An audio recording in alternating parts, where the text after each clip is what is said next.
Dairy రంగంలో ఉన్న ప్రతి ఒక్క రైతన్నకి, ప్రతి ఒక్క ఓనర్‌కి నా సైడ్ నుంచి అయితే ఒక పెద్ద రిక్వెస్ట్. ఈరోజు మనం డైరీల్లో నిద్ర లేచినప్పటి నుంచి కూడా రోజు స్టార్ట్ చేసినప్పటి నుంచి రోజు ఎండ్ చేసే వరకు మిషనరీ లేకుండా అయితే మనం రోజైతే గడపలేకున్నాము. 90% అయితే మిషనరీతోనే అలవాటు పడి ఉన్నారు. మిషనరీకి అలవాటు పడడం మన తప్పు కాదు గానీ,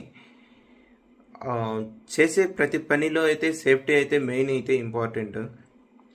ఎందుకంటే మనం ఏ మిషనరీ అయితే యూజ్ చేస్తున్నామో అదే మిషనరీ ఈరోజు ఒక బీహార్ వర్కర్ నిండు ప్రాణం అయితే బలి తీసుకుంది. ఈ విషయం తెలిసిన వెంటనే నాకు చాలా బాధగా అనిపించింది. అక్కడి నుంచి ఏదో సంపాదించుకుందాము అని చెప్పి ఇంత దూరం వచ్చి ఏ విధంగా వెళ్తున్నారో అది ఒకసారి మనసులో తలుచుకుంటేనే చాలా బాధగా ఉంది.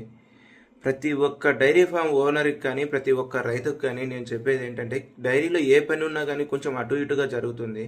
కరెంటు దగ్గర అయితే ప్రతి ఒక్కరు కూడా జాగ్రత్తగా ఉండాలి. ఎందుకంటే చాఫ్ కటర్ అనేది డైరీ ఫామ్లో చాలా డేంజర్. అది అందరూ ఆపరేట్ చేయలేరు. ఈ డైరీ ఫామ్లో కొత్తగా వచ్చేవాళ్ళు నాకు చాపింగ్ చేయని రాకుంటే నన్ను పనిలో పెట్టుకోరు అనే ఉద్దేశంతో కొంతమంది దాంతో అనుభవం లేకపోయినా సరే చాపింగ్ చేయడానికి వెళ్తారు.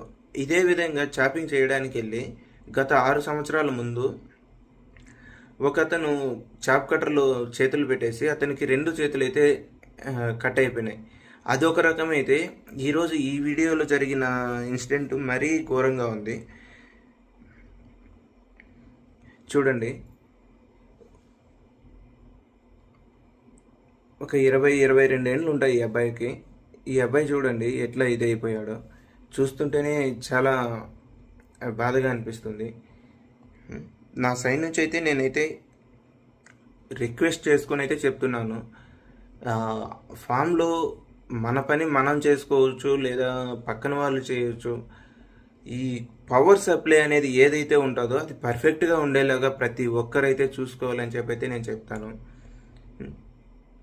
ఒక మంచి ఎలక్ట్రీషియన్ని పెట్టుకొని పవర్ సప్లై వరకు కాంప్రమైజ్ అవ్వద్దు అని అయితే నేను చెప్తాను. ఈరోజు జరిగిపోయింది అయితే ఏది మనకు తిరిగి వచ్చే స్టేజ్లో అయితే మనం లేము. దయచేసి ప్రతి ఒక్కరూ